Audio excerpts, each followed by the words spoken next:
to present my friend June Waller as Outstanding Member of the Year.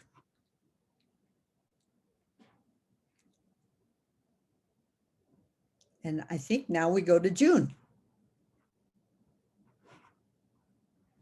who will have June, to unmute herself. Yeah, we'll need to unmute you.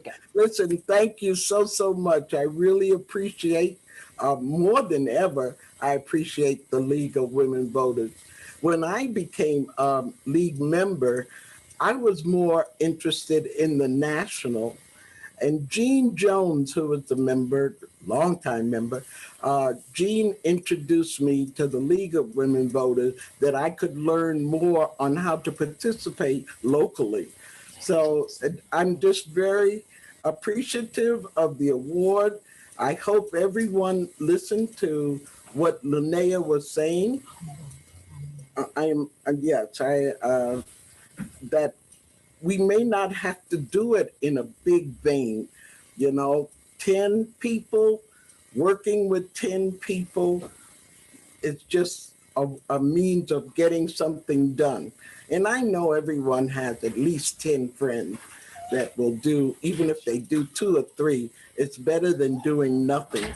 So I'm very proud of being a League member. I feel I've learned so much during life, and it's just an added addition that I have to do this, that I received as a gift from the League, Dr. Jenkins' book. So thank you, Dr. Jenkins, Carolyn, and thank you, League members, for thinking of me. I appreciate it. Thank you so much, June. We are so proud of you. It is just an honor and so well deserved for working so hard to empower voters. So thank you again for all of your hard work. Awesome. You are such a force to be reckoned with. I'm sorry, I've lost your voice. You're on mute again, so I'm going to have to unmute you if you wouldn't mind. But you are a force to be reckoned with, I will tell you that. Sorry, you're still on mute, June. I would like to say, this is my 85th year on earth. So all of you young folks, you got lots of time. Please do something, even if do something. We need to be very aware of what's going on around us. So I think of Jean Jones all the time, her sister-in-law, Ann Armstrong, because they really got me interested in what was going on locally that I could share with others. Yes, ma'am. Thanks. Well, we should. Thank you, June. Can we have one more round of applause for June, please? And I know you can give me in that chat column, give me some heart, give me some love for June. I know you can do it. Thank you again. We should all aspire to be more like you. So thank you so much. Thank you. All right. So next up, thank you. She is inspiring, isn't she? I'm watching our chat box, but you are an inspiration to us, June. So next up is Karen Sheik. She has been a member of the League of Montezuma County for over 5 years and is a longtime resident of Cortez, the former Cortez mayor, a retired teacher and media specialist. For those of you who don't know what that is, I want you to think that a librarian, right? Your media specialist. We all love the library. Who taught for over 30 years, elected president of the Colorado State League of Women Voters in 2020 during the pandemic. Welcome, Karen. Thank you so much. I am absolutely pleased to have been asked to participate in the Pikes Peak Region Valentine's Day fundraiser, 100 years backwards and 100 years going forward. My congratulations to June for recognition as your League Member of the Year. It's obvious that you're one of their very dedicated, busy members, and an honor that's well deserved. The League of Women Voters is a highly respected organization which made significant contributions to the democratic process in a highly contentious election year because of local leagues like yours. Statewide this past year, LWVCO generated and distributed thousands of ballot issues and Your Voice, Your Vote pamphlets, and publicized vote411.org, which saw a marked increase in usage this past year. 2,500 voters were registered statewide to vote, and over 270 statewide informational forums were held, in part because 47 of your volunteers donated almost 400 hours in voter registration events, get out the vote activities, ballot issues, and candidate forums, with much of this being accomplished through virtual events. We all probably have learned more about Zoom than we ever wanted to. Your league developed 3 podcasts, one with the county clerk about election security, one about a state issue ballot, and one about a local ballot issue. And in cooperation with local television station KRDO, you produced a video directed at young voters that we shared with the State League and the Colorado Council of Social Studies. This January, LWVCO was proud to be one of 5 recipients of the National Association of Secretaries of State Award.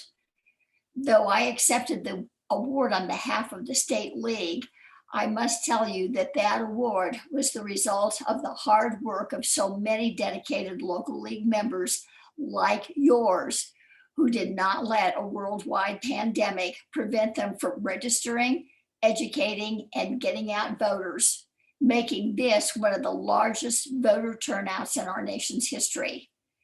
My congratulations to you, and my thanks for your hard work. It is local league members who continue to work to empower voters and defend democracy, and it is your efforts that support the league mission, envisioning a democracy where every person has the desire, the right, the knowledge, and the confidence to participate. So keep up the wonderful work that you do, and those of you that are tuning in, please donate, because that's how our local leagues are able to continue the important and good work that they do. That's right. Thank you, Karen. Thank you so much for that. And that's our first kind of foray into asking. We're going to put a link up in that chat for you if you feel so inclined to donate. We've also got someone who's monitoring that as well.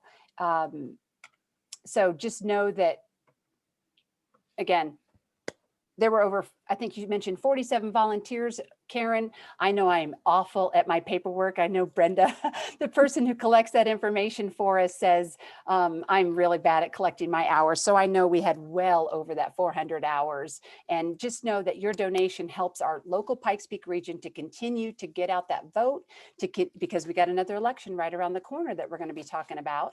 And that's, you know, our objective is, we don't care who you vote for. We just want you to vote in every election. So again, we're going to get that up in the that donation link up in your chat box. Please know that, and then that way we can also monitor those donations as well. And thank you as we go around. So thanks, Karen, for that. Our next guest today is here because her idea a while back sparked the wheels in motion for our keynote speaker. Judy Bierbaum, a longtime member of the League, is passionate about campaign finance reform. I really hope you can get somewhere with that, Judy. I'm praying for you on that one. And she is devoted to making our League more relevant. Judy is here to present our keynote speaker. So welcome, Judy.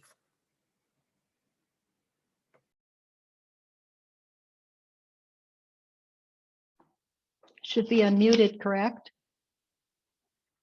Okay. Yes, ma'am, you're good to go. Okay, thank you.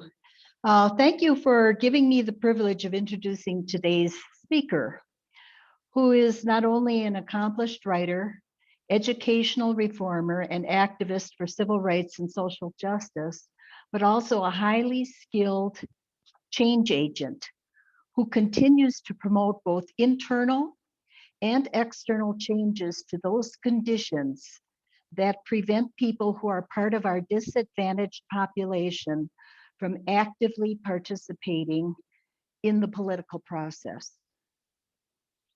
What most of you do not know is that this is my second time presenting our speaker to my local league. 20 years ago, at the Pueblo League's annual meeting, the honor came to me as a result of recommending Dr. Carolyn Jefferson-Jenkins to be our keynote speaker.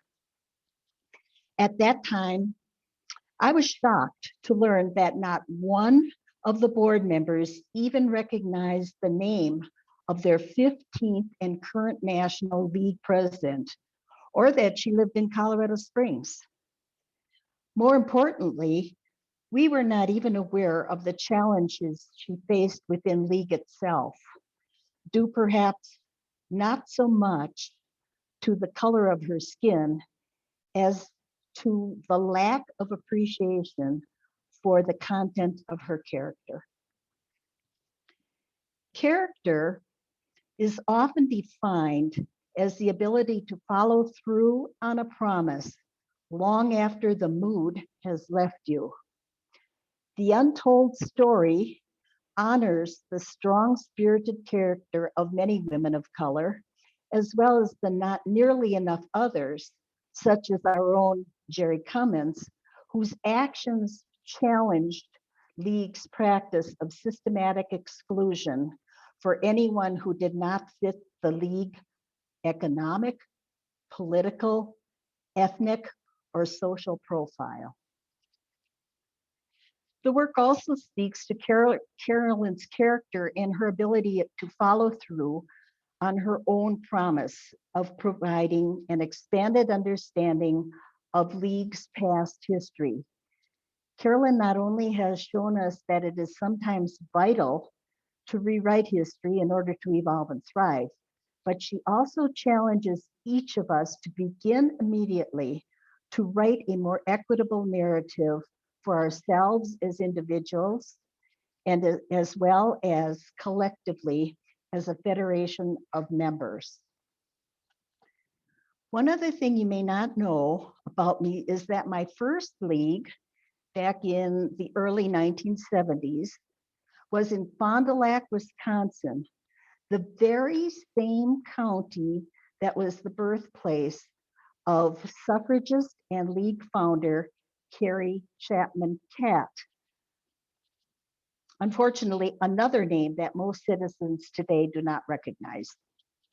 While Ms. Catt is rightly exposed in the Untold story for her character flaw regarding her actions surrounding race, it is my hope that she will continue to be appreciated as one of the country's most strategic political leaders, especially here in Colorado, where her organizational skills propelled the women's movement. It has been said that a movement needs to move. And so it is my great honor to again present today one of League's own who continues to move us to be even better, a strong-spirited woman of great character, Dr. Carolyn Jefferson-Jenkins. Thank you. Thank you, Judy. I propose a League of Women Voters, nonpartisan and non-sectarian, to finish the fight and to aid in the reconstruction of the nation. What should be done can be done. What can be done, let us do. Carrie Chapman Catt. 100 years after this proclamation, is the fight finished? Again, I'll ask, given our current circumstances, 100 years after the ratification of the 19th Amendment and the founding of the League of Women Voters, the legacy organization of the suffrage movement, is the fight finished? Good afternoon, members and guests of the League of Women Voters of the Pikes Peak Region, and welcome to this celebration of the 101st anniversary of the founding of the League of Women Voters. While you ponder the answer to my question, I would like to thank you for inviting me to share this afternoon with you. I bring you greetings on behalf of all of the women who have and continue to put in the effort and energy to make this democracy work, and who have paved the way for those of us who are credited with making a difference. The League of Women Voters of the Pikes Peak Region has a very special place in my life's journey. When I moved to Colorado Springs in 1994 and joined the League, I was already a member of the national board. I later became second vice president, and in 1998 was elected president of the League of Women Voters of the United States, and re-elected in 2000 with the help of my amazing campaign manager, Jerry Cummins, who many of you may know from the League of Women Voters of Colorado. Whenever I speak, I always acknowledge the fact that my Ohio leagues gave me my roots, but it was my Colorado leagues that gave me my wings. And now my North Carolina leagues have given me a landing place. I think they got the short end of that stick. But thank you all so much for everything that you allowed me to accomplish with your support. A special thank you to Judy for being an advocate for me for more than 20 years and for that humbling introduction. Rather than just reflecting on some of the things that I've done, Judy, more importantly, gave you a glimpse of who I am and what I value and why it is important for me to tell the untold story of women of color in the League of Women Voters as my plan to finish the fight. Thank you to President Roars and the board for being leaders during this historic time in the League and in the nation. Another special thank you to Paulita Turvin for serving as my liaison, and to Beth Hendricks of the League of Women Voters of Colorado and the Planning Committee, because I know the amount of hard work it takes to plan an event such as this, and for devising an innovative way for us to stay connected and continue the work that is so important at this time. I would like to give a special and personal thank you to those of you who were around 20 years ago and who I had the pleasure of working with on the issues paramount to the Colorado Springs community. Forgive me for not being able to thank each of you personally by name, but you hold a special place in my heart. And thank you to our 50-year members who have witnessed some of the most consequential changes in the nation and the League. Congratulations to June Waller for her much-deserved recognition. To put in over 80 hours of voter service activity is phenomenal. I stand in awe, and now I feel like I should be doing more. Finally, thank you to each of you, allies, advocates, and activists joining this virtual meeting, who carry on the legacy of the courageous women who I will acquaint or reacquaint you with this afternoon. All right, so I've given you enough time to ponder the answer to the initial question. After 100 years of education, advocacy, and activism, is the fight finished? The answer should be a resounding no. So we can acknowledge that 100 years has not been enough. Now what? The fundamental questions currently facing this nation lead to a serious debate over how much time it will take to get to a more perfect union. And whose responsibility is it anyway? Should we accept that responsibility? And the answer is a resounding yes. Can we start now? It is, in fact, year 101 for the League. It's serendipitous that the anniversary of the League's founding is during Black History Month, while the two are rarely linked in the celebration conversations. And this poses the question, why? Black History Month is a time when we attempt to correct the omission of the contributions of people of color from historic narratives. That statement is true also for the fights for diversity, equity, and inclusion that lie ahead for the League of Women Voters. The theme for this Valentine's Day is Love the League.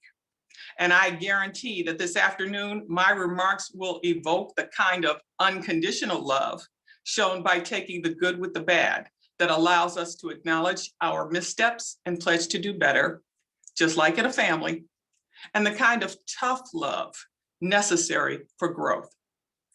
By the end of this afternoon's engagement, you can decide which is needed most. While this may be a deferred centennial celebration for the League of Women Voters of the Pikes Peak region, it is not a deferred call to action. I chose "What do we do when 100 years is not enough" as my organizing theme for my remarks because it not only incorporates the mantra of the League's founder, Carrie Chapman Catt, to finish the fight, but it symbolically represents our need to be vigilant lest we lose any gains that we have made. As history records, Carrie Chapman Catt was a walking contradiction, especially on issues of race. Her racist comments are well documented. But despite her flaws, In her enlightened moments, she was a visionary, and she knew, as we realists know, that in a dynamic constitutional republic, the fight is never finished. Not in the first 100 years, not now. And that is why the League of Women Voters stands strong after 100 years. Understanding this allows us to amplify the good and learn from the inexcusable. So I know that reflecting on 100 years in the short amount of time that we have is a daunting task, but we're up to the task because this is not just a celebration, but an exercise in discovery of contributions forgotten, erased, hidden, or obscured. I usually try to make my presentations both inspirational and aspirational, allowing us to envision the organization that we can be. But there's no need for me to give you an inspirational speech at this moment in time. So I want to engage you in an aspirational conversation, acknowledging the proud history of the League of Women Voters since 1920, drawing parallels with the universal themes of the struggles of race and gender, which we still face in this new normal. In my prepared remarks, I hope to acquaint you with women of color who labored in the suffrage movement, who you may not know. I want to challenge you to commemorate in truth, recognizing that to do otherwise does not represent an accurate history. I want to encourage you to continue to conduct your own research, recognizing the importance of an integrated history in this era of intolerance.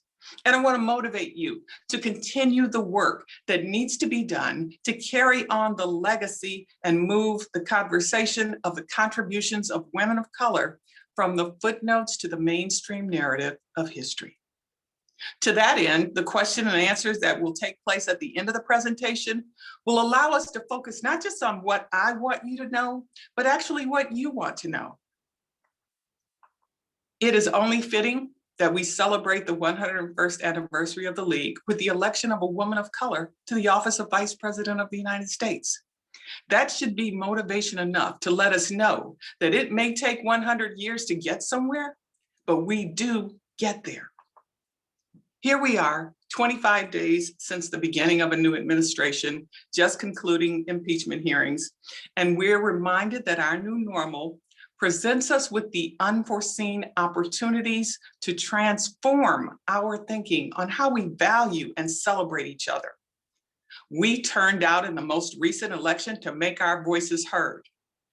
My mission is now, and always has been, to give that same loud voice to women whose stories have yet to be told as we recount history. I'm in a unique position to take up this matter because, as the first and only woman of color to serve as national president of the League in its first 100 years, my actions are based not just on research, but on my lived experience. And many of you have had similar experiences of being the first or the only. So you will be able to relate to the story I will tell. I have a platform to take this moment and make it a movement. To do anything else would be irresponsible. In this time of uncertainty in our nation, you might ask if it's self-serving to continue any celebration. And the answer is no. This celebration is about power, the power of our past, the power of our present, the power of our future.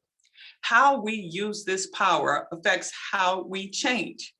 How we answer the question, what do we do when 100 years is not enough?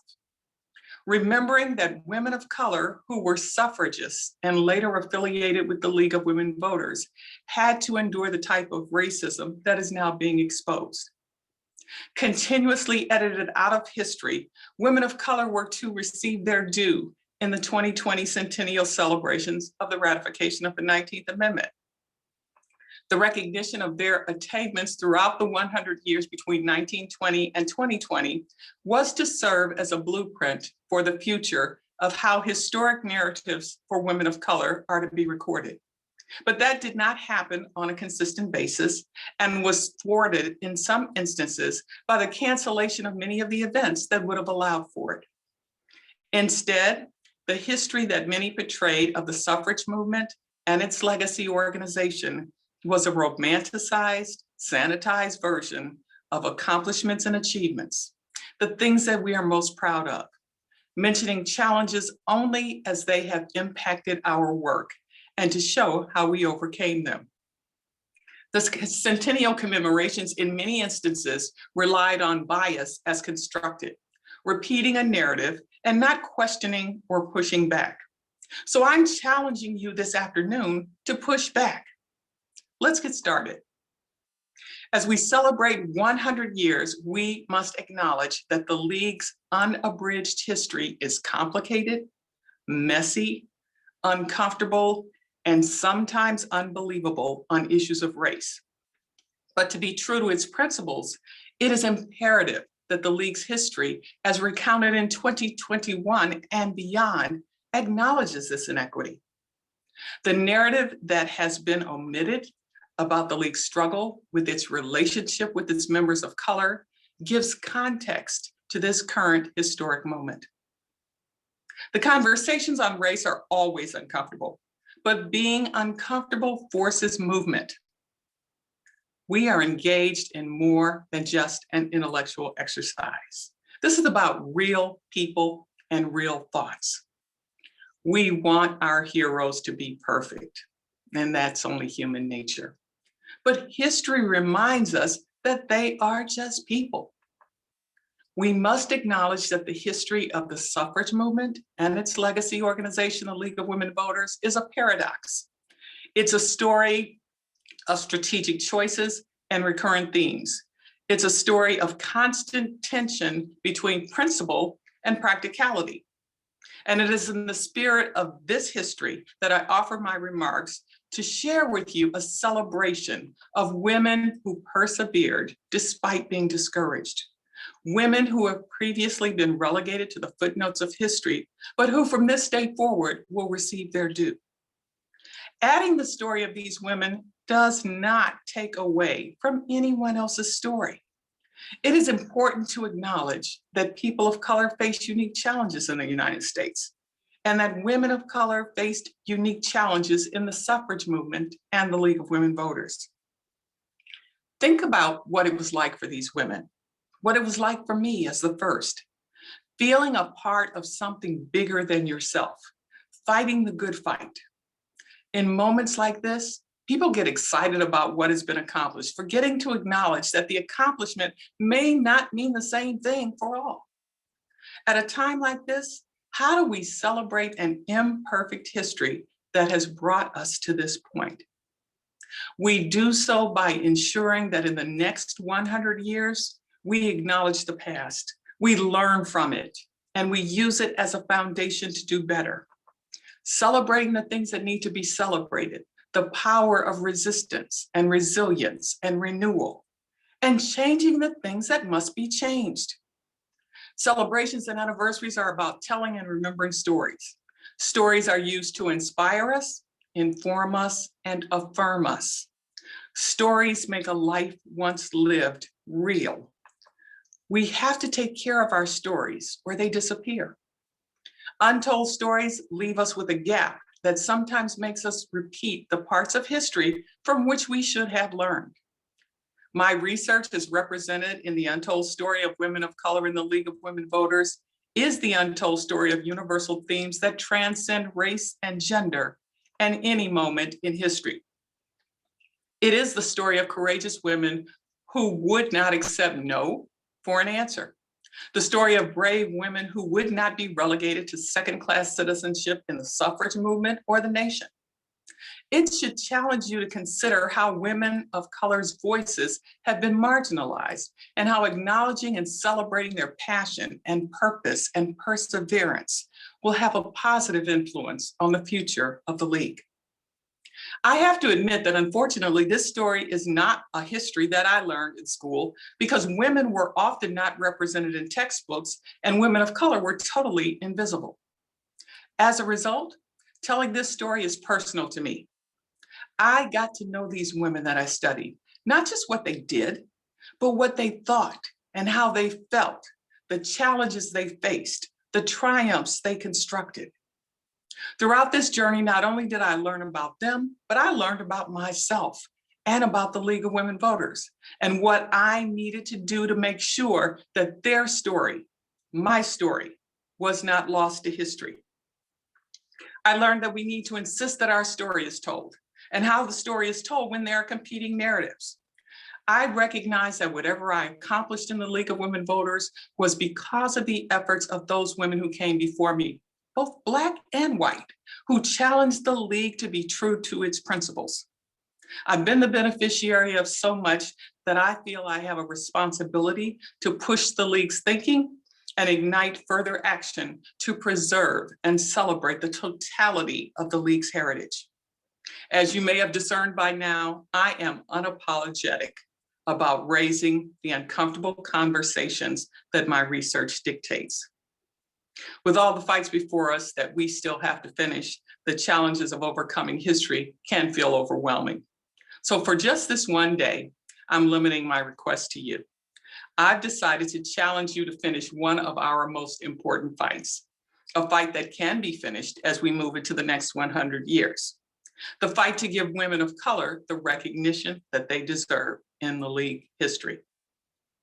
On February 14th, 1920, the League of Women Voters came into existence, but the fight was not finished because the discriminatory philosophy that permeated the suffrage movement transferred into its legacy organization. On August 18th, 1920, when the 19th Amendment was ratified, and on August 26th, when it actually received the final signatures, the fight was not finished because women of color, including Native American, Asian, and Latino women, were still being subjected to racist barriers to voting. When the first elections of 1920 were held, women voting was 36%. So the fight was still not finished for white women either. Each fight, fueled by hopes and dreams, was often stalled by realities. It was the passion of these brave women of color that kept them in the fight. So let me put a human face on what to many may be abstract. Women of color who were abolitionists and suffragists and educators and writers and businesswomen, political organizers, orators, civil rights activists, poets, and so much more. To remember them, we must say their names and continue to lift up their story. Women such as Ida B. Wells Barnett, Frances Ellen Watkins Harper, Addie Waits Hunton, Nannie Helen Burroughs, Mary Church Terrell, Anna Julia Cooper, Hetty Tilghman, Fanny Jackson Coppin, the Fortin sisters, Mary Ann Shadd Carey. Colored women started their own organizations because they were not accepted or valued as equals and had other priorities as well as suffrage. Delilah Beasley, who wrote a weekly column on Negroes in California for the Oakland Tribune. She founded the Alameda County League of Women Voters. And in February of 2020, the New York Times wrote an article about her entitled "The Pioneer Black Historian Who Was Almost Erased from History." Mary McLeod Bethune and Dorothy Height, founders and president of the National Council of Negro Women, formerly the National Association of Colored Women's Clubs. Any accurate history must also include their stories and the stories of the women of Delta Sigma Theta Incorporated, who marched at the back of the parade photo that we use as a symbol of the League. And the women of color who lived right there in Colorado, whose stories have yet to be fully told. Colorado is steeped in the history of the national conversation between the suffragists and the League.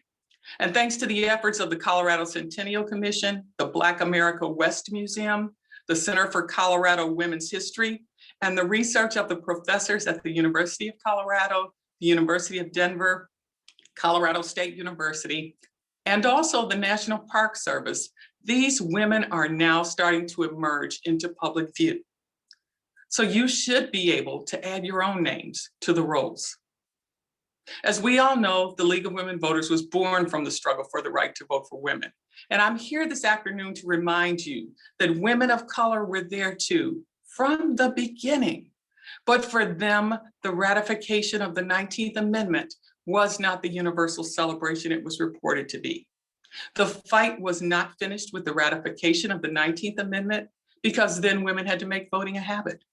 The fight was not finished because while winning the vote for women required 72 years of advocacy, for most women of color, it required an additional 45 years with the passage of the Voting Rights Act of 1965. While conducting my research, I learned some very interesting things about the League, its strategic decisions, and its culture as it evolved through the 100 years, which led me to further questions. To be a suffrage as a woman of color meant a series of compromises and collaboration and controversy. The questions that arose reminded me of the game 20 questions. So with your indulgence, I want you to join me in a modified version. I'm going to present you with 20 facts and pose 20 questions for further contemplation. They're not in any particular order and were selected not as an exhaustive list, but because they represent recurring themes in our history that are still evident today. Let's get started. Fact: women of color saw suffrage as an important goal. They were there too from the beginning of the movement, but their contributions have been overlooked, erased, or included as an afterthought in many centennial celebrations. Question: if the suffragists were true to the principle of universal suffrage, why was the relationship with women of color transactional, dismissing them when convenient for the greater good? Fact: the 1913 suffrage parade, used to symbolically represent the suffrage movement, tells a powerful story of perseverance and power. What it doesn't tell is the strategic decision to marginalize women of color by relegating them to positions at the rear of the parade, or hoping they wouldn't show at all. Question: why then do we continue to use this as the primary symbol to represent the movement and the League? Fact: the 1920 ratification of the 19th Amendment was not the universal celebration it was touted to be. Women of color had to advocate for an additional 45 years for the passage of the Voting Rights Act of 1965 without the full force of League support. Question: what would have happened if the League used its momentum gained with the victory of the passage of the 19th Amendment to secure universal suffrage for women of color? Fact: at the League's first national convention in 1921 in Cleveland, a group of colored women led by Addie Waits Hunton proposed to League leaders that the League assist colored women in achieving the full privileges of suffrage. Because of the threat of Southern delegates to walk out if the proposal was presented before the delegate body, the board decided to hear the proposal separately and instead established the Special Committee on the Study of the Negro Problem, which was neither advertised throughout the organization nor funded. Question: why make this choice of practicality over principle? Fact: according to the US Census, some 500,000 African-American women could, in theory, vote in states where their male counterparts were enfranchised. But in the South, African-American men and women remained disenfranchised through state-imposed literacy tests, poll taxes, and intimidation. Question: what tangible actions did the League take in the 45 years until the passage of the Voting Rights Act to aggressively secure full voting rights for women of color in all states? Fact: from the 1920s to the 1950s, the League's national leadership allowed for the establishment of colored leagues. They were not really leagues, but units in Oakland, San Francisco, Los Angeles, Chicago, St. Louis, and Tacoma, Washington. And there were 2 Indian leagues in Wisconsin. Question: why was the National League leadership willing to ignore its own principles, policies, and values and allow segregated leagues to exist? Fact: the reported reasons for why Negroes should not be League members: they are uneducated, domestic, and unskilled workers, and they had to be taught. The League attracted as members women who were well-educated, middle class, and progressive in their thoughts. Question: weren't the women of color who sought League membership well-educated, middle class, and progressive in their thoughts? Fact: in 1929, the Colored Committee of the League of Women Voters of St. Louis issued 6 recommendations in a report entitled The First 9 Years. At its peak, the St. Louis League had 300 members of color. Question, given that they not only paid dues, but carried out all the functions of a league, why were they considered a colored league?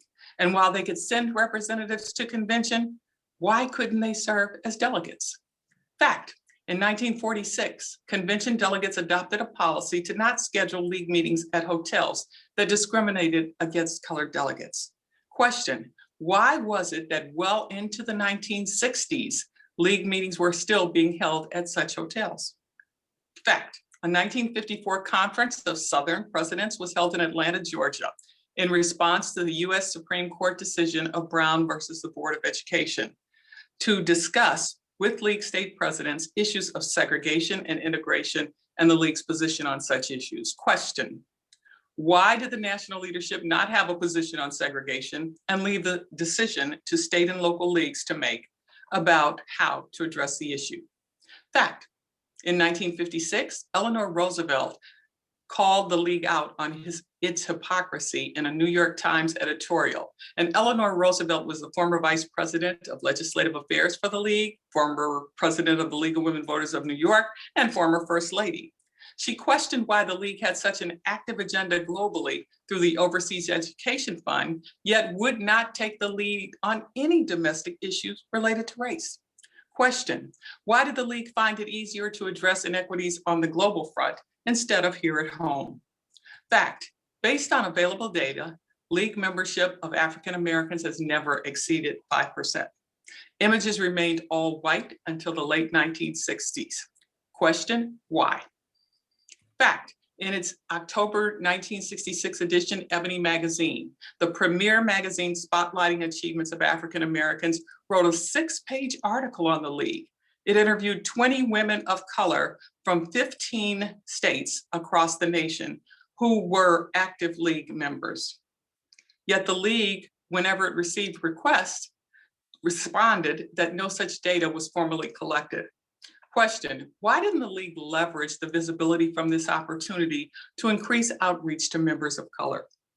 Fact, centennial celebrations that mention women of color focus on the same finite set of women: Sojourner Truth, Mary Church Terrell, Ida B. Wells Barnett, and Dr. Mary McLeod Bethune. Few historians research further to access the names of hundreds of women of color who made significant contributions. Question, other than Elizabeth Inslee, can you name 20 women of color from Colorado? If not, why not?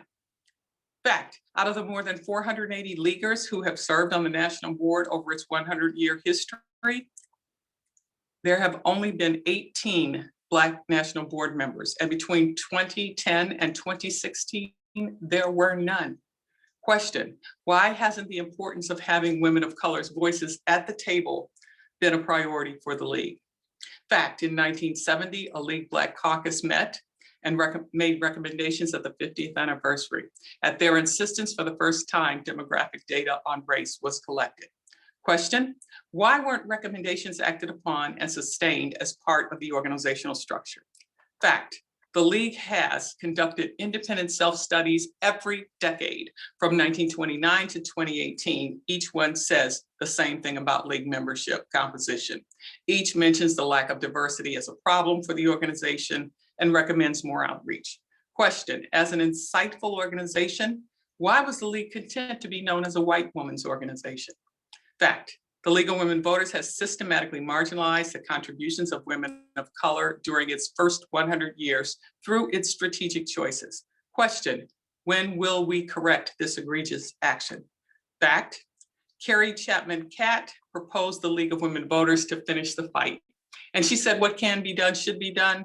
What should be done, let us do. Question, has 100 years passed and the founding of the league has happened? Have we done enough to do all that we can do? And the final fact, the events of 2020 presented an opportunity for the League of Women Voters to not only celebrate, but to commit to serve as a catalyst for needed change. Question, as we begin year 101, will we accept this challenge?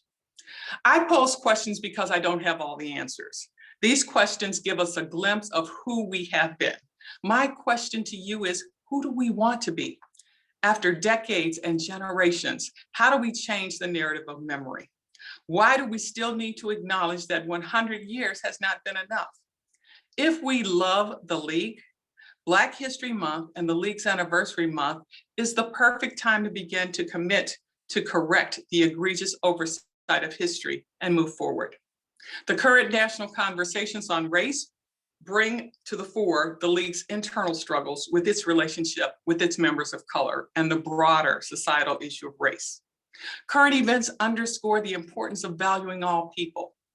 We cannot hold the nation accountable if we do not put our own house in order. Our power is the stories we remember, the stories we tell, the stories we create. On June 16, 1998, I was elected the 15th president of the League of Women Voters of the United States, a small but prestigious group.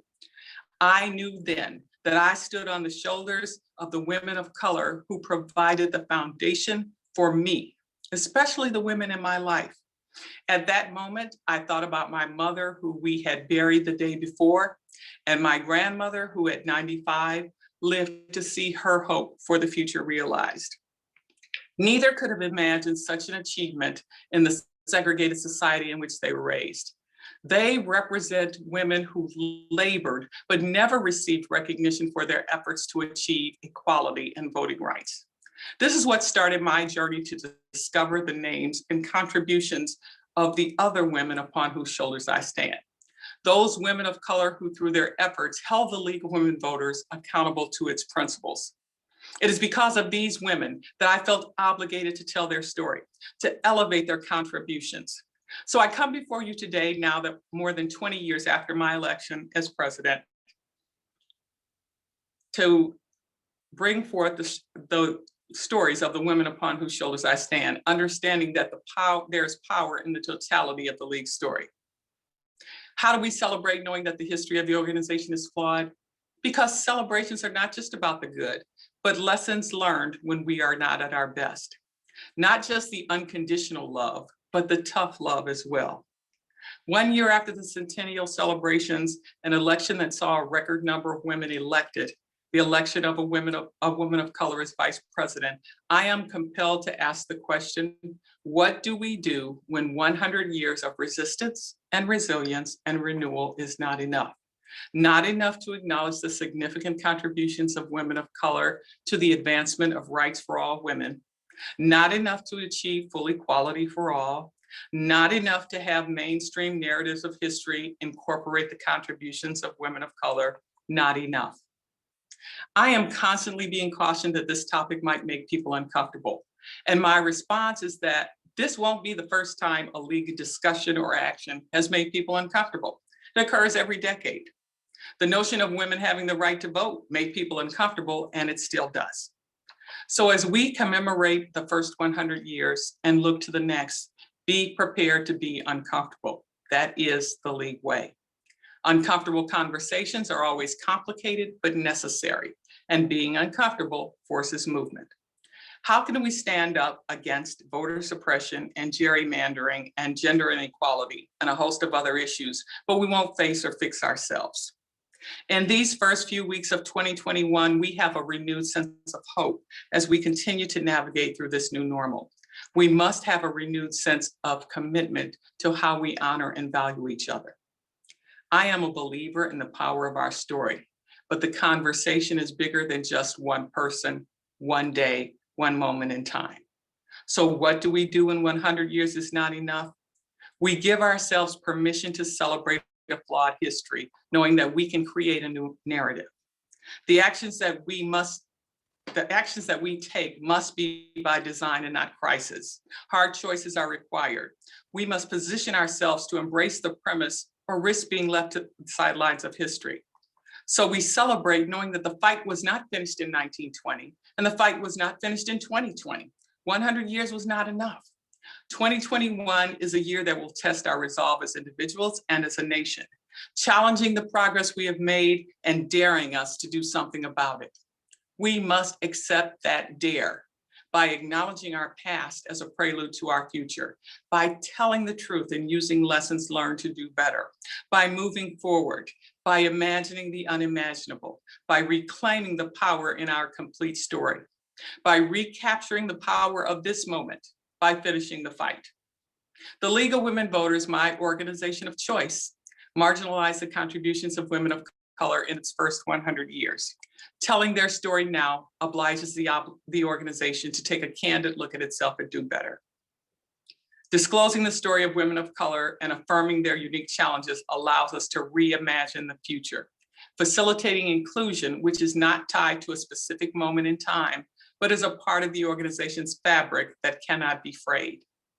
Every time that we tell the untold story of women of color whose contributions have been ignored, every time that we celebrate women's political power, every time that we elect a woman to office, every time that we expose social and racial injustice and go about the business of eradicating it, every time that we make a change for ourselves and our community and our nation that is transformational and not just transactional, every time that we vote as we did in the most recent election, every time that we make an intentional decision to make this world a better place, showing the power in our sense of agency, every time we protest or advocate for what Barbara Jordan called an America as good as its promise, every time we make courage more contagious than fear, we move beyond celebrations of the moment and make it a movement toward finishing the fight, toward making sure that the progress of the past 100 years continues our movement forward. That is what we are called to do as we move into the next 100 years. Let our voices be the voices of reason and beyond in 2021. Let's educate. Let's participate in numbers previously unseen. Let's talk to each other. Let's listen to each other. I continue to be inspired by your energy and commitment. These are not ordinary times, but we are not ordinary people. We are uniquely positioned for this moment in history, and we have a powerful voice that will be heard. Let's join hands virtually until we can do so in person to honor those who risked their lives and gave their lives, like the Honorable John Lewis and the Honorable Ruth Bader Ginsburg, and every grandmother, mother, aunt, sister, daughter, grandfather, father, partner, uncle, son, and any non-conforming title that needs to be acknowledged. And recognize that we are forever linked in this pursuit of justice and equality. I began my remarks with the words of Carrie Chapman Catt, and I want to conclude with these famous words by Mary Church Terrell, who was as active in the suffrage movement as any other suffragist, and is equally important in League history. She said, "And so lifting as we climb, onward and upward we go, struggling and striving and hoping that the buds and blossoms of our desires will burst into glorious fruition ere long. With courage born of success achieved in the past, with a keen sense of the responsibility which we shall continue to assume, we look forward to a future large with promise and hope, seeking no favors because of our color, nor patronage because of our needs. We knock at the bar of justice, asking an equal chance." So at this 101st anniversary celebration of the League of Women Voters of the Pikes Peak Region on February 14th, 2021, I issue Terrell's declarations as a call to action to each of you. Answer it. Answer it on behalf of women of color. Answer it on behalf of empowering voters and defending democracy. Because we love the League, we know what to do when 100 years is not enough. Let's do it now. Thank you for all that you do. Thank you for all that you will do. Thank you for allowing me to be a part of this afternoon celebration. I can't wait to see what the future holds. Happy birthday, League of Women Voters. Thank you, Carolyn. I'm gonna go ahead and clap in my own way. So yay, bravo. As you were wrapping up, I'm literally just getting chills. So thank you for that, for your insightful comments and your knowledge, for being unapologetic at an equal chance. I appreciate that, because you're exactly right. That is one difficult thing that, you get a lot of flack for that. So thank you for that. And you mentioned, how do we celebrate we're flawed, and I sometimes have a tough time at that. And you saying that we can create a new narrative, your words really touched me. So I appreciate you being here today. And we're going to get right to those questions. We've got a few coming in. I know we've got a couple of chats, so we're going to watch that. The first question is from Judy, and it's not really more of a question. I think she wants your opinion. She recommends that the National League publish stories and the life and experiences that you named in your presentation, and also that the states further amplify those women whose local efforts should be celebrated. Do you have any comments to that?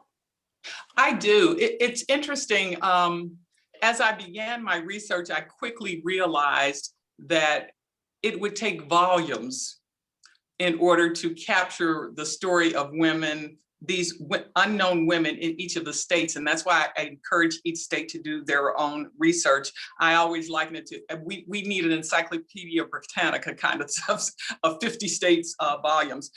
One of the disadvantages of doing this kind of research, however, is that people only say what's important to them at the time.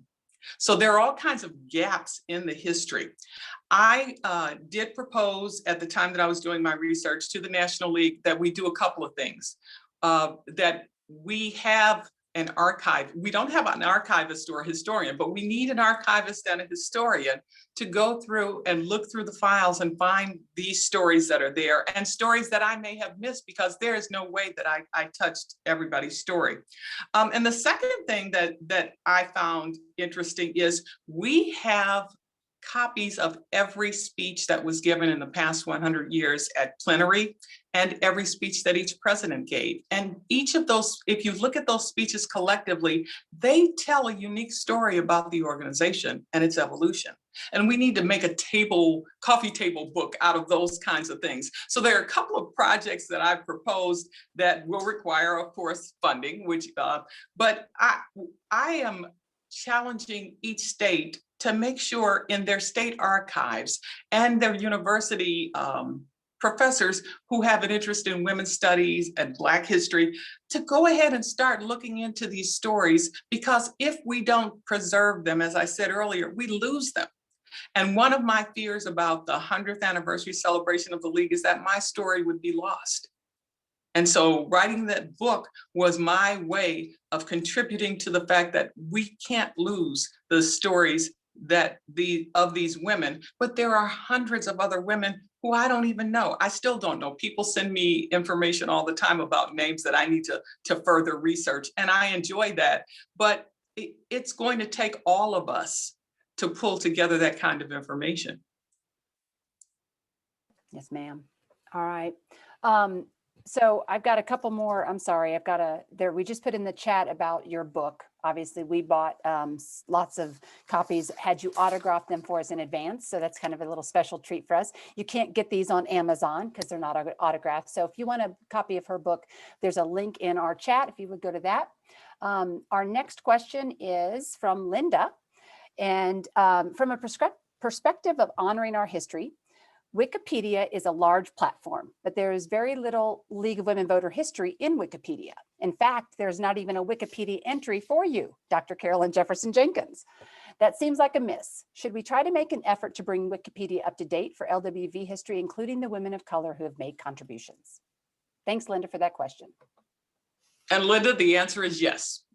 And because I'm not a social media maven, I really have not created a Wikipedia page.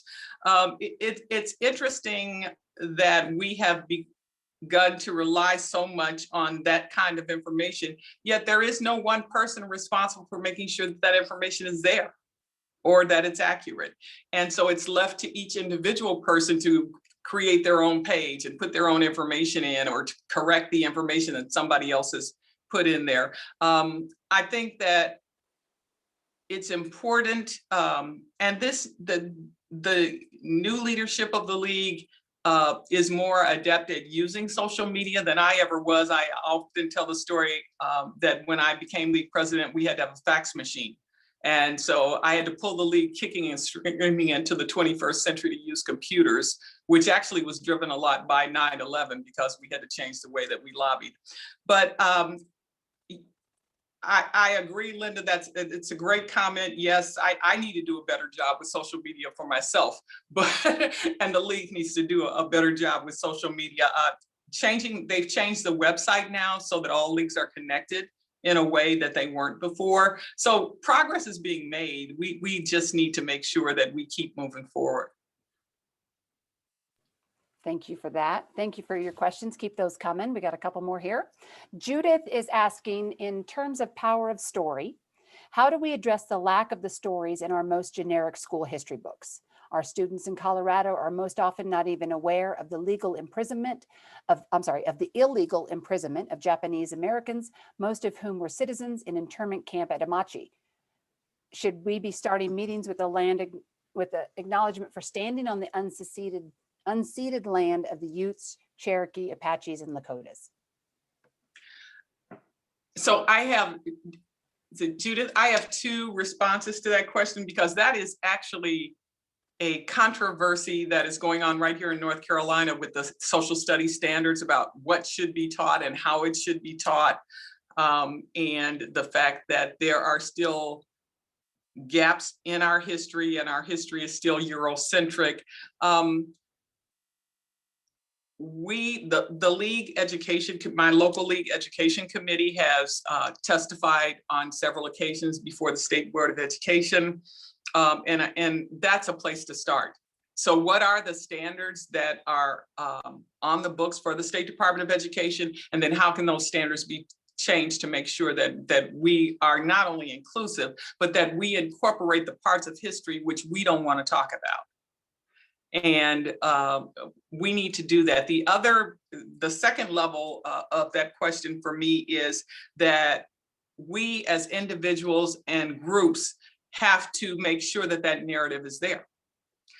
We can't expect that goodwill will get us what we need. And so we need to start collecting that information. We need to work with the History Museum to make sure that that information is available. So even if it does not become a standard or part of the curriculum, there are museums that you can go to and talk and see this. There are storytellers that are available to go out to schools and talk about what happened. There are field trips that can be had.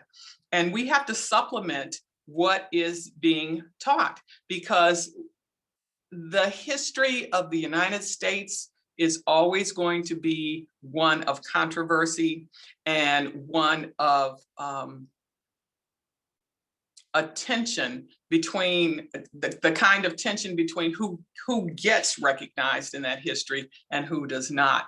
And that's a part of the whole conversation that we're having right now in the nation about social and racial injustice and how that's represented. And that's not going to go away anytime soon, but we each can have a part in that. So go ahead and start collecting that information, talk with Board of Education, talk with the State Board of Education about its standards, and then make some materials available. Because you have right now, you have that interest and you have that ability to make that conversation remain at the forefront. And so I am glad to hear that you are willing to do that. That would be Judith. She's always right there. Uh-huh. Yes, ma'am. Okay, so a question from our chat. Dottie's question: why was LWV the organization of choice for you here in Colorado Springs? And she definitely hears your call to action. So thank you. Okay, so everybody else told their story about why they joined the league, and I'll tell my story about why I joined the league and how it became my organization of choice. I was a political science teacher, and the League of Women Voters of Cleveland was, at the time, the league was hosting presidential debates, and I wanted tickets to attend the debate, and they said you had to be a league member, so I joined. Prior to that, I did not see the league as an organization that actually was welcoming to me. Even though I was a community activist, my activism was working on parallel tracks to the league, because the league's images, how the league presented itself, did not appear welcoming to women of color. I just didn't see them in the league. And so once I got my tickets to the presidential debate and got the voter and found out when the board meetings were, and I started attending, and I said, you have my money, what is it that you do? And so here I am 40 years later, still in the League of Women Voters.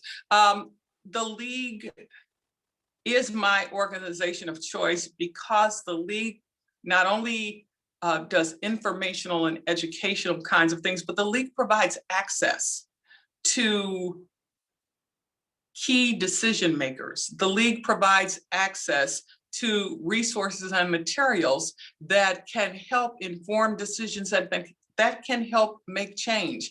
And the League's integrity and history and ability to be nonpartisan aligns so much with what I am as a person and what I value, but those things also allow the League to get things done without jumping through a lot of the hoops that some other organizations may have to. And so that's why it's my organization of choice and remains my organization of choice all these years. Thank you for that. That's awesome. Another question. This one is from Judy. How can the League get more better detailed opportunities to be interviewed on local and national media? Do we have podcasts and YouTube and other social media platforms? And I'm going to give a little plug here for our local leagues podcast, Making Democracy Work. We just started it. It's on the Studio 809 station, so we can kind of include a link to that if we wouldn't mind in our chat. So you can do that, but I'm going to have you answer that question as well. And thank you, Shelley, for allowing me to be on your podcast. I really enjoyed that opportunity. I cannot speak for the current League. I was president 20 years ago. As I watch what is going on with the current League, I'm sure those things will come up. But I'm not as in tune to what goes on a day-to-day basis with the League as I was when I was president. So I'm not trying to avoid answering that question, but I am sure that there are people who are currently in leadership who are more able to answer that question than I am. So I'm going to say, one, we need more people on our podcast then, since we're going to answer it ourselves. And that for us is, and our Julie is our communications department. We've also hired someone to help with the media because we do struggle with that. It's definitely, I don't know how the state feels, but just even getting something mentioned in our local paper, right, is a struggle. So we feel that, Judy, we're working on that. I know that's not probably an answer, but YouTube is one place that we do post our podcasts. Our social media platforms, we do go live on those sometimes. We're working better at that. So we're trying to do better there. I will say that. So again, be better, right? Right. And I actually, some of the California League, many of the California Leagues have their own YouTube channels. And actually, when I was there speaking, they videotaped and posted it on their YouTube channel. And they have a weekly platform where they have panel discussions and things. So there are opportunities for you to continue to expand your social media platforms. Well, in our podcast, again, it just started. Our first ones were right before the election. Then we had one for January 6th with regards to what happened on the Capitol. And then, of course, yours promoting it. So we are working at that. And Julie has posted some great places to get out more information. They do have some YouTube channels, LWV Colorado, LWV US. And of course, we are on Facebook and Twitter. So. And LinkedIn, we do have a LinkedIn. If you, it's a little bit more on that professional level, but we're working on improving all of those. And if you want to help with that, Judy, I'm going to tell you to get in touch with Julie Ott, who's our communications chair, because we always need help with that. So, all right, we got another question from Judith again. Can you point to leagues elsewhere which are moving forward with recognizing local stories and reaching out and welcoming women of color? The New York Times and the Washington Post have many articles on specific Native American, Black, and Asian Americans who are very active over the past 100 years, but don't see such stories beyond the coasts. Actually, there are a number of leagues. The League of Women Voters of Michigan, I just did a presentation for the League of Women Voters in Madison, Wisconsin, and they're working with the university there to get some things done. League of Women Voters of Maryland, League of Women Voters of Massachusetts, League of Women Voters of Florida. I also, the League of Women Voters here in South Carolina has done some interesting things. And so you need to connect with those leagues because you don't have to start from scratch. The ones that I mentioned, I know are doing great things because I've presented for them and reviewed their websites and the things that they're doing, and they've sent me all kinds of information. So they are doing great things. And I think that if you look at their websites and what they're doing, there are contact people there that you can, that will be more than willing to share resources with you. And I forgot, the League of Women Voters of Ohio is also doing a great deal of research. League of Women Voters of Kentucky has done research and is compiling books about women of color and their stories. Thank you. And a shout out to the the League of Women Voters of South Carolina. That was my original one. So yay for that. Do our panelists have any questions? I'm going to see if they want to unmute themselves at this moment to see if they have any questions of you. I think I've gone through my ones in my Q&A and my chat. And as I'm waiting for them, I'm going to ask you, you talked about being uncomfortable forces movement. When was one of the most uncomfortable time for you, Carolyn?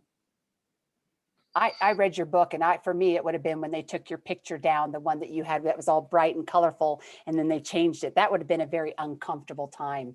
That we're talking about the League of Women Voters in Washington, D.C., where you had your picture of all the past presidents, and yours was the first that was a full color portrait. And then the next time you went to visit them, they had changed it, taken it down and changed it without your permission. So I guess my question, when was the most uncomfortable time for you? I think the most uncomfortable time is when I ran from the floor for a second term. And in the book, it's in the section called A Matter of Principle. And so that was a time when I challenged the way that the league had determined that they would move forward in that election.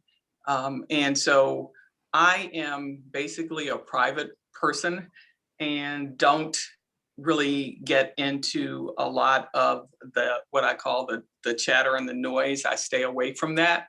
But it was uncomfortable because I also had to run convention. So I was running convention, but also had, and I mentioned Jerry Cummins, had a team of people who were committed to making sure that I was reelected. And one of the things that I always said and our team did was we always took the high road. So it did not matter to me about the personal attacks and the things that were, I was always going to take the high road. It was my job to run the league convention in a professional manner, and that's what I did. Having people attack my character without even knowing me was uncomfortable. Thank you for your honesty there. I appreciate that. All right, so I don't see any other questions. But I think we're probably going to wrap up on that part. Thank you again, Carolyn. Truth is definitely power. Being uncomfortable definitely forces movement. And I'm hoping that in the next 100 years that the league chooses principle over practicality. That was my hope for the league. So thank you. Thank you. All right, so I hope I'm not missing anything. I'm trying to monitor several places. So again, thank you for that. Next up, we have Beth Hendricks. I know it's kind of hard to follow Dr. Carolyn Jefferson-Jenkins, but Beth Hendricks, our Executive Director for the Colorado League of Women Voters, is here to do that. Her job consists of making sure all eligible voters have an equal opportunity to exercise their right to vote, safeguards our free, fair, and accessible elections, and ensures Coloradans have the information they need to participate in elections through vote411.org, a voter hotline, and printed booklet distributed statewide. Welcome, Beth.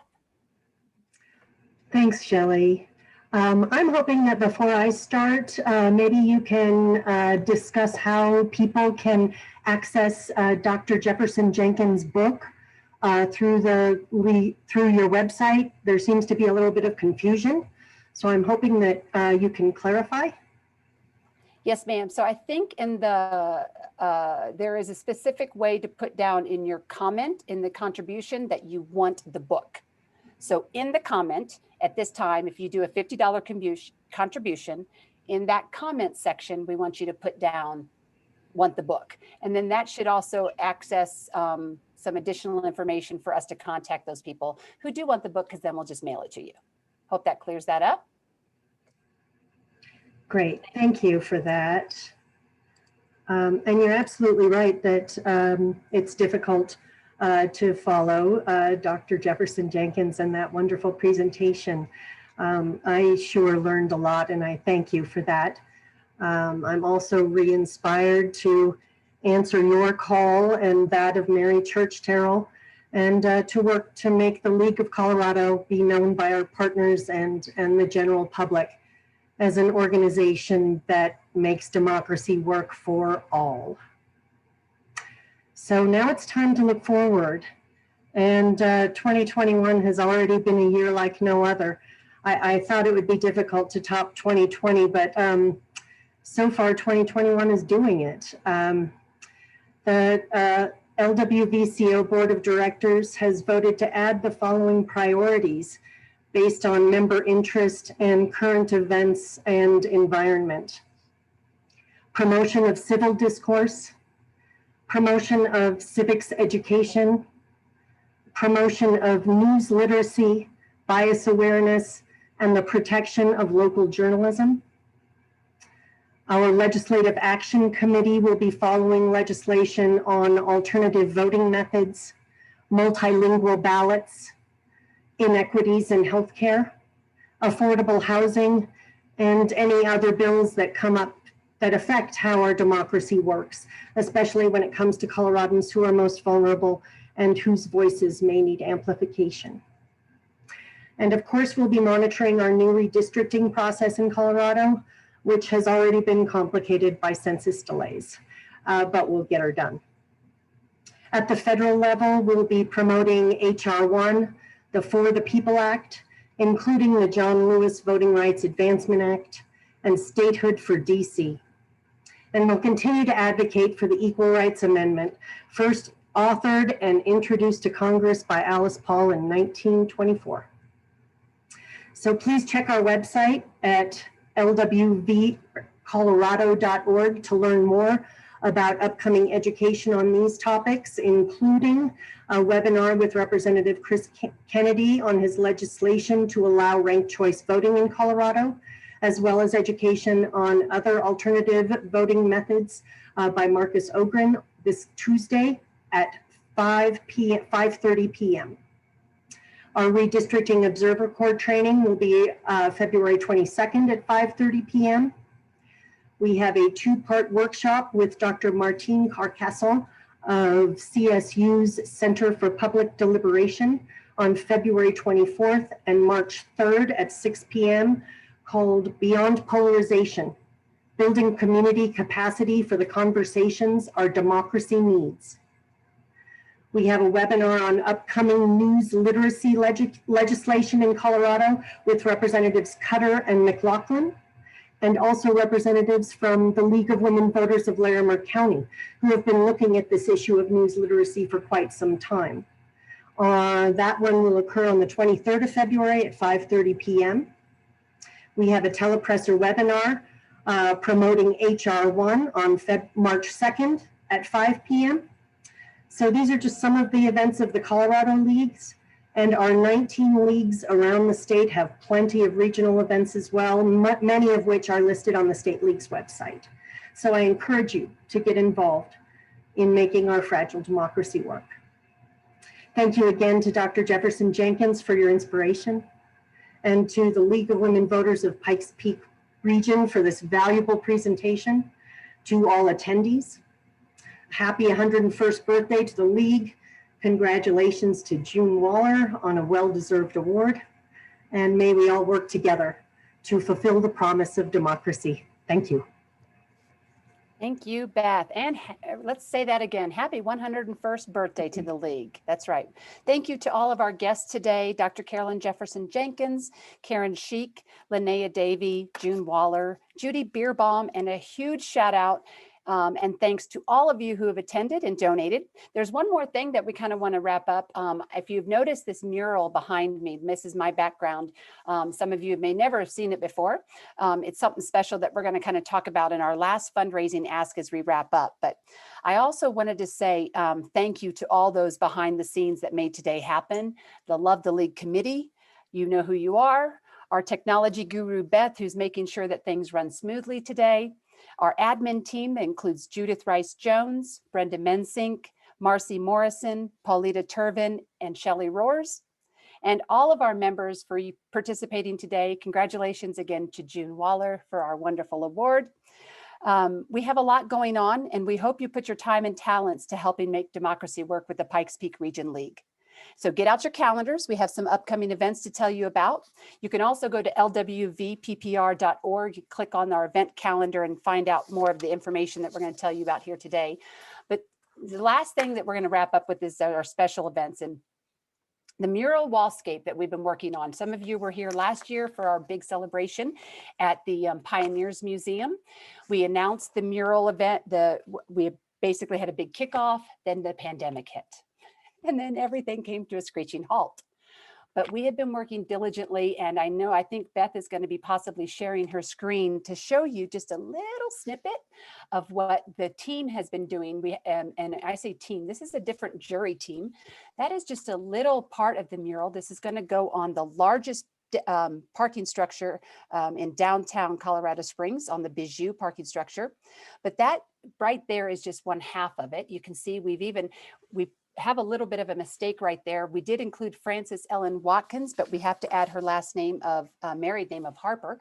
So we did incorporate a lot of diversity, meaning that, and my background is the one part that you don't see. It's on the other part of the mural. I kind of wanted to keep a little bit of it secret for you, but we do still need to raise money for this. We found out that's another little part where you get to put yourself into the mural and actually do like a selfie. So right in between those two amazing women, you can literally stand there and be a world changer. So in the instance of, basically we're taking the artist mural and we're putting it into a wallscape. And what that means is it's not a painted mural on the building, but it is a vinyl print that is going to last for at least 3 years.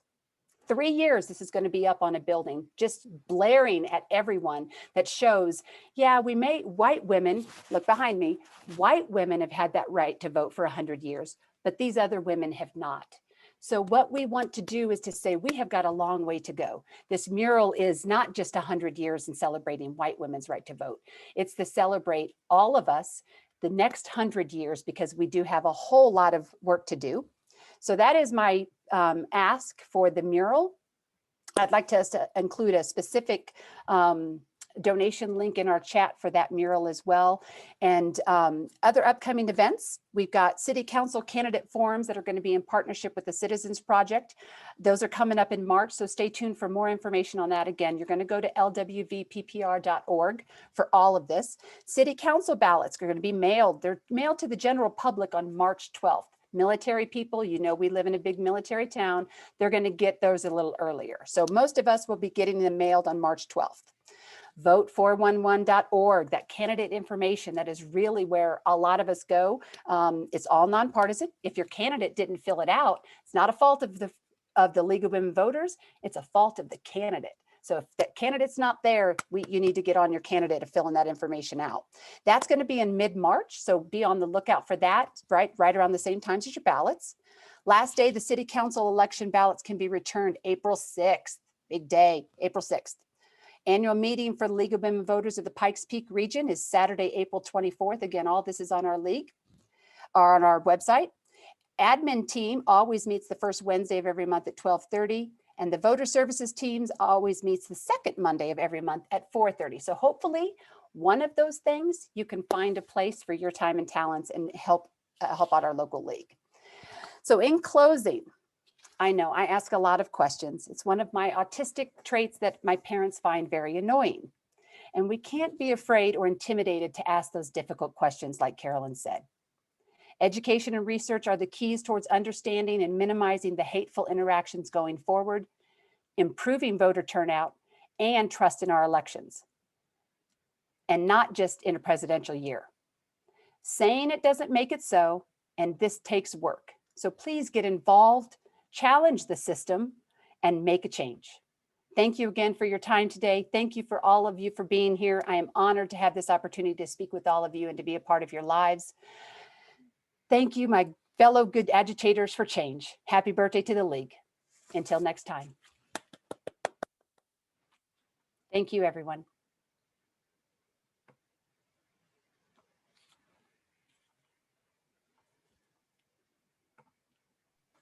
You guys Thank are you. awesome. Yeah, thank you. Thank you, Carolyn. Good trouble. Love it. Good trouble.